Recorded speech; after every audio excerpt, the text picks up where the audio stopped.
Hello friends, இன்றைக்கி நம்ம சேனலில் ஒரு சூப்பரான ஒரு மசாலா டீ எப்படி பண்ணலான்னு பார்க்கலாம். காலையில் எந்திரிச்ச உடனே டீ காஃபி குடிக்காமல் அன்றைக்கி நாளே நல்லா ஓடாது.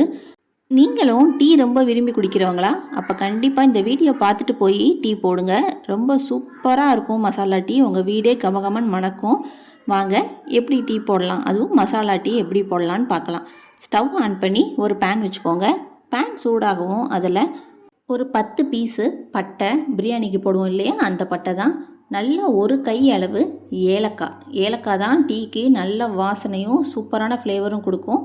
அடுத்ததாக சுக்கு 5 பீஸ் அளவு சுக்கு எடுத்து சேர்த்துக்கோங்க. அடுத்ததாக ஜாதிக்காய் 1 இருந்தால் போதும். அடுத்ததாக கிராம்பு ஒரு 2-3 கிராம்பு, அவ்வளோதான். கொஞ்சமாக மிளகு ஒரு 10லேருந்து 15 மிளகு, இது எல்லாத்தையும் சேர்த்துக்கலாம். அடுத்ததாக 1 டீஸ்பூன் அளவு சோம்பு. இப்போ தான் நம்ம மசாலா டீலேயே ஒரு ஹைலைட்டான விஷயம், ஒரு கைப்பிடி அளவு ரோஜா இதழ் சேர்த்துக்க போகிறோம். இதுதான் நம்ம மசாலா டீயோட ஒரு சுவையவே சூப்பராக தூக்கி கொடுக்க போகுது. நீங்கள் பூஜைக்கெல்லாம் பூ வாங்குறீங்கன்னா அதை கீழே போட்டுறாதீங்க. நல்லா காய வச்சு இந்த மாதிரி நல்லா ட்ரை பண்ணி எடுத்துகிட்டு வீட்டில் நிழல்லையே காய வச்சு எடுத்துக்கலாம். ஒரு கைப்பிடி அளவு ரோஸ் பெட்டல்ஸ் அதையும் உள்ளே சேர்த்துட்டு ஸ்டவ்வை சிம்லேயே வச்சுக்கோங்க. லைட்டாக அதோட வாசனை நல்லா வர்ற அளவுக்கு மிதமான சூட்லேயே நல்லா சூடு லைட்டாக தொட்டு பாருங்கள். உங்களுக்கு தொட்டு பார்க்கும்போதே உங்களுக்கு சூடு தெரியும். அந்த ஸ்டேஜ்லேயே நீங்கள் ஆஃப் பண்ணிடலாம். நல்லா வறுக்கணும்லாம் அவசியம் இல்லை. இப்போது இது எல்லாத்தையும் ஒரு மிக்ஸி ஜாரில் போட்டு நல்லா ஃபைன் பவுடராக அரைச்சி எடுத்துக்கோங்க. பாருங்கள், பார்க்குறதுக்கு இந்த மாதிரி இருக்கணும். இந்த மாதிரி நல்ல பவுடராக எடுத்து வச்சுட்டு இதை என்ன பண்ண போகிறோம், நல்லா ஒரு ஏர் டைட் பாக்ஸில் போட்டு க்ளோஸ் பண்ணி வச்சுக்கலாம். நான் சொன்ன அளவுலையே நீங்கள் எடுத்து பவுட்ரு பண்ணிங்கன்னா உங்களுக்கு 1 மந்த்துக்கு கண்டிப்பாக இந்த டீ குடிக்கும்போது இந்த பவுடரும் சேர்த்து போடுறதுக்கு கரெக்டாக 1 மந்த்துக்கு வரும். இதை நல்லா டைட் பண்ணி நீங்கள் ஃப்ரிட்ஜ்லேயும் வச்சுக்கலாம், இல்லை வெளியிலையும் வச்சுக்கலாம். இப்போது டீ போட ஆரம்பிச்சிடலாம். ஸ்டவ் ஆன் பண்ணி ஒரு பாத்திரத்தில் பால் வச்சுக்கோங்க.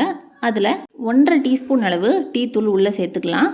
அடுத்ததாக நம்ம அரைச்சி வச்சுருக்கிற அந்த மசாலா டீ பவுடர் அதுவும் 1 டீஸ்பூன் அளவு உள்ளே சேர்த்துக்கலாம்.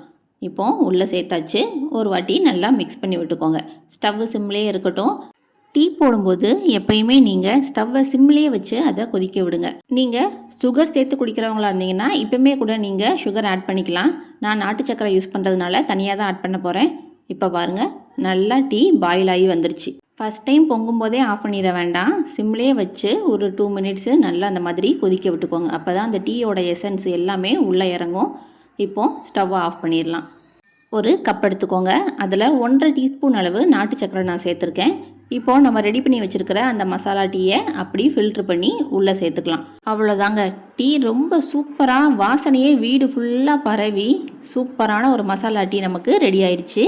நீங்களும் இதே மாதிரி கண்டிப்பாக செஞ்சு பாருங்கள். செஞ்சு பார்த்துட்டு எப்படி இருந்துச்சுன்னு கமெண்ட் பாக்ஸில் கமெண்ட் பண்ணுங்கள். அப்படியே மறக்காமல் நம்ம சேனலையும் சப்ஸ்கிரைப் பண்ணிடுங்க. பக்கத்தில் இருக்க பெல் ஐக்கானையும் கிளிக் பண்ணிடுங்க. தேங்க்யூ.